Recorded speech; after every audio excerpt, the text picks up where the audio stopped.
वो रात मैं कभी नहीं भूल सकता, जिस रात मैंने अपना जिगरी दोस्त खो दिया। उसका नाम सूरज था। सूरज और मैं बचपन से ही साथ थे। 10वीं के बाद हम दोनों ने लातूर के नामी कॉलेज में दाखिला लिया था। सूरज के पिता ने उसे एक बाइक खरीद कर दी थी, इसलिए हम दिन भर शहर में बाइक पर यहाँ वहाँ घूमा करते थे। लेकिन रोज रोज शहर में घूम घूम कर हम बहुत बोर हो गए थे। इसलिए एक दिन रात में हमने लॉन्ग ड्राइव पर जाने का फैसला किया। धीरज, हम तथेगांव के नदी पुल पर चले। सूरज ने मुझसे कहा। हम तथेगांव के पुल पर कभी नहीं गए थे, लेकिन बस सुना था कि वह अंग्रेजों द्वारा बनाया गया एक पुराना पुल है और उस रात पूर्णिमा थी। इसलिए मुझे भी लगा कि एक बार वहां जाकर पूर्णिमा की रात में चंद्रमा की रोशनी में पुल से दिखने वाली नदी की सुंदरता देखनी चाहिए। ठीक है, चलेंगे, मैंने उससे कहा। तथेगांव का नदी पुल शहर से लगभग 1 घंटे की दूरी पर और तथेगांव से आगे 2 किलोमीटर दूर था। ठीक रात के 12:30 बजे हम तथेगांव के नदी पुल पर पहुंचे। हम दोनों पुल की रेलिंग के पास जाकर खड़े हो गए। चांदनी चारों ओर फैली हुई थी। पुल से ठंडी हवा बह रही थी। पुल के नीचे बहने वाली नदी के पानी में चंद्रमा का सुंदर प्रतिबिंब दिख रहा था। वातावरण बहुत ही मनमोहक था। लेकिन अचानक दूर से कहीं से एक गीदड़ की आवाज सुनाई दी और अचानक माहौल खराब हो गया। पुल से बहने वाली ठंडी हवा बंद हो गई। नदी का पानी अचानक ठहर गया। चंद्रमा काले बादलों के पीछे छिप गया।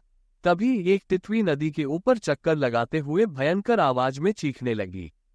मुझे अच्छी तरह से पता था कि तितली का चीखना किसी अशुभ घटना का संकेत होता है। सूरज, मुझे यहाँ कुछ ठीक नहीं लग रहा है। तितली चीख रही है, इसका मतलब हमारे आसपास खतरा है। हमें जल्दी यहाँ से निकलना चाहिए, मैंने उससे कहा। कुछ अशुभ नहीं होता। सर्प या अन्य दुश्मनों की आहट होने पर ही तितली चीखती है। तू चुप रह, वो मुझसे कहने लगा। तभी मैंने सूरज के पीछे पुल की रेलिंग के पास कुछ दूरी पर एक युवा स्त्री को देखा। उसने हरी साड़ी पहनी हुई थी। उसके लंबे लंबे बाल कमर तक लटके हुए थे, लेकिन उसका चेहरा मुझे नहीं दिख रहा था क्योंकि उसके लंबे बाल बीच में आ रहे थे। तभी उस स्त्री ने अपने पैरों से चप्पल उतारी और उसने पुल के नीचे झांक कर देखा। सूरज, पीछे देख, वो औरत क्या कर रही है, मैंने सूरज से कहा। सूरज ने पीछे मुड़कर देखा। उसी समय वो स्त्री पुल की रेलिंग पर चढ़ गई। धीरज, वो आत्महत्या करने की कोशिश कर रही है, सूरज ने मुझसे कहा। आत्महत्या शब्द सुनते ही मेरे हाथ पैर डर के मारे कांपने लगे, क्योंकि जब मैं छोटा था तो मेरे दादा ने फांसी लगाकर आत्महत्या कर ली थी और उन्हें फांसी पर लटकते हुए सबसे पहले मैंने ही देखा था। अरे नीचे उतरो, ऐसा कहते हुए सूरज उस स्त्री को रोकने के लिए उसकी ओर दौड़ा। लेकिन मैं वहीं एक जगह पर खड़ा रहकर देखता रहा, क्योंकि मेरी आंखों के सामने मेरे दादा का फांसी पर लटकता हुआ मृत शरीर आ रहा था। अरे काकी, नीचे उतरो, सूरज जोर से चिल्लाया। तभी मैं होश में आया। सूरज उसके बहुत करीब पहुंच गया था। वो उसका हाथ पकड़ने ही वाला था कि तभी उसने पुल से नीचे नदी में छलांग लगा दी। वो स्त्री नदी के पानी में गिरी और एक डुबक की आवाज आई। तब तक मैं दौड़कर सूरज के पास पहुंच चुका था। हम दोनों बहुत डर गए थे। बचाओ, बचाओ, कोई मुझे बचाओ, वो स्त्री गहराई में जाते हुए चिल्लाने लगी। उसकी चीखों ने रात की शांति को तोड़ दिया। वो स्त्री हमारे सामने डूब रही थी और हम बस देख रहे थे। लेकिन तभी सूरज ने अपने पैरों से चप्पल उतारी और अपनी टी-शर्ट निकालकर मेरे हाथ में दे दी। अरे, क्या कर रहा है तू? मैंने सूरज को पकड़कर पूछा। दिखता नहीं क्या? उसे बचाने जा रहा हूं, उसने मुझे कहा। मैं तुझे नदी में कूदने नहीं दूंगा सूरज, मैंने उसके बाजू को खींचते हुए कहा। बचाओ, वो स्त्री गहराई में जाते हुए बहुत तकलीफ से चिल्लाए। मुझे छोड़, ऐसा कहकर सूरज ने मेरा हाथ झटक दिया और पुल की रेलिंग पर चढ़कर उसने नदी में छलांग लगा दी। डुबक, सूरज के पानी में गिरते ही आवाज आए। उसने चारों ओर देखा, लेकिन वो स्त्री कहीं नहीं दिखी। हमें लगा कि वो स्त्री पानी में डूब गई, इसलिए सूरज ने पानी में गोता लगाया और कुछ देर बाद ऊपर आया। उसने एक गहरी सांस ली और फिर से पानी में डुबकी लगाए, लेकिन उसे पानी में वो नहीं मिली, इसलिए वो फिर से पानी की सतह पर आया। मिली क्या? मैंने सूरज से पूछा। नहीं, सूरज पानी से चिल्लाया और फिर एक बार गहरी सांस लेकर उसने पानी में गोता लगाया। तभी मुझे लगा कि मेरे पास कोई है, इसलिए मैंने डरते हुए उसकी तरफ देखा। डर के मारे मेरे पैर के नीचे से जमीन खिसक गई, क्योंकि वो स्त्री मेरे पास पुल की रेलिंग पर आकर बैठ गई थी। जैसे कोई जंगली जानवर जमीन पर सामने के दोनों हाथ टेक कर बैठता है, वैसे ही वो पुल की रेलिंग पर बैठी थी। वो पानी में नीचे सूरज की ओर देख रही थी। उसका चेहरा मुझे अब भी नहीं दिख रहा था, क्योंकि उसके गालों पर उसके लंबे बाल फैले हुए थे। उसे देखकर मैं बहुत डर गया था। ये कैसे संभव है? यह अभी अभी नदी में डूबी थी, फिर अचानक पुल पर कैसे आ गई? मैंने हैरानी से खुद से कहा। सूरज, मैंने डरते हुए हकलाते हुए चिल्लाया। तभी उस स्त्री ने मेरी ओर मुड़कर देखा तो मैं सिर से पैर तक कांप गया। उसके चेहरे का मांस झड़ चुका था। ऐसा लग रहा था जैसे पानी के केकड़ों ने उसके चेहरे का मांस खा लिया हो। उसकी आंखों के नीचे बड़े काले घेरे थे। उसके माथे का सिंदूर बिखरा हुआ था और उसके हाथ पैरों के नाखून किसी जंगली जानवर की तरह लंबे और तीखे थे। क्या हुआ? मुझे खोज रहे हो? उसने एक बेसुरी आवाज में मुझसे पूछा। तो डर के मारे मेरा गला सूख गया।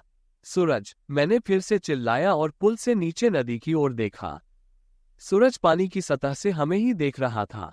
उसे भी समझ में आ गया था कि वो स्त्री नहीं, बल्कि एक चुड़ैल है। मुझे लगा कि यह चुड़ैल अब मुझे इसी पुल पर मार डालेगी, क्योंकि मैं अकेला ही उसके हाथ में आ गया था और डर के मारे मैंने अपनी चड्डी में ही पेशाब कर दी। अरे रे, तुमने तो चड्डी में ही पेशाब कर दी। डरो मत, मैं तुम्हें नहीं, उसे अपने साथ ले जाऊंगी। नदी के गहराई में वो चुड़ैल सूरज की ओर इशारा करते हुए मुझसे बोली। ये सुनकर मेरा दिल धक से रह गया। वो सूरज को अपने साथ पानी में ले जाने वाली थी। सूरज, जल्दी से पानी से बाहर आओ, नहीं तो ये तुम्हें डुबो देगी, मैंने जोर से सूरज को चिल्लाकर कहा। ये सुनकर सूरज पानी में स्थिर हो गया। उसे समझ में आ गया था कि अब वो नदी के किनारे नहीं आ सकेगा, क्योंकि वो नदी के एकदम बीच में था। धीरज, मुझे बचाओ, सूरज ने मुझसे करुण आवाज में विनती की। वो चुड़ैल मेरी ओर देखकर हंस पड़ी और उसने पुल से नदी में सूरज की ओर छलांग लगा दी। धीरज, सूरज ने आखिरी बार मुझे पुकारा और वो चुड़ैल मेरी आंखों के सामने ही सूरज को नदी की गहराई में ले गई। लेकिन मैं बस देखता ही रह गया। मेरे मुंह से एक शब्द भी नहीं निकल रहा था, क्योंकि डर के मारे मेरे दांत भिंच गए थे। मेरी आंखों से आंसू बहने लगे। कुछ समय बाद नदी का पानी फिर से स्थिर हो गया और भयानक शांति छा गई। मैंने अपना जिगरी दोस्त खो दिया था। मैं गहरे दुख में था। अचानक मेरी आंखों के सामने अंधेरा छा गया और मैं बेहोश हो गया। अगले दिन सुबह जब मुझे होश आया तो मैं पुल पर पड़ा हुआ था। 4-5 लोगों ने मुझे घेर रखा था। चारों ओर लोग इकट्ठा हो गए थे। पूरा पुल लोगों से खचाखच भरा हुआ था। लोग पुल के नीचे झांक कर देख रहे थे। मैं उठा और पुल की रेलिंग के पास जाकर खड़ा हो गया और देखा तो क्या, नदी के किनारे पानी में सूरज का मृत शरीर तैर रहा था। मेरा जिगरी दोस्त मुझे छोड़कर चला गया था। उस दिन मुझे वहां के लोगों से पता चला कि उस नदी में 100-200 सालों से एक चुड़ैल का वास था। हर पूर्णिमा की रात वो चुड़ैल उस पुल पर आती थी और लोगों को ऐसे ही फुसलाकर नदी की गहराई में ले जाती थी। इसलिए आसपास के गांव के लोग सामान्य रातों में भी उस पुल की ओर भूलकर भी नहीं जाते थे।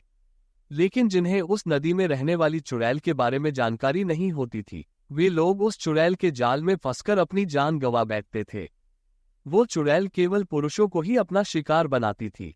तथेगांव के कुछ बुजुर्गों ने मुझे ये भी बताया था कि 100 पुरुषों की बलि लेने के बाद वो चुड़ैल फिर से एक जीवित स्त्री बन जाएगी। ऐसा उनके पुराने बुजुर्गों ने उन्हें बताया था। सूरज की मौत के बाद वो चुड़ैल उस नदी के आसपास कहीं भी दिखाई नहीं दी। इसलिए उनके अनुसार मेरा मित्र सूरज उस चुड़ैल का आखिरी यानी 100वां शिकार था और उसके बाद वो एक जीवित सुंदर स्त्री बन गई और अब कहीं न कहीं मानव जीवन जी रही होगी।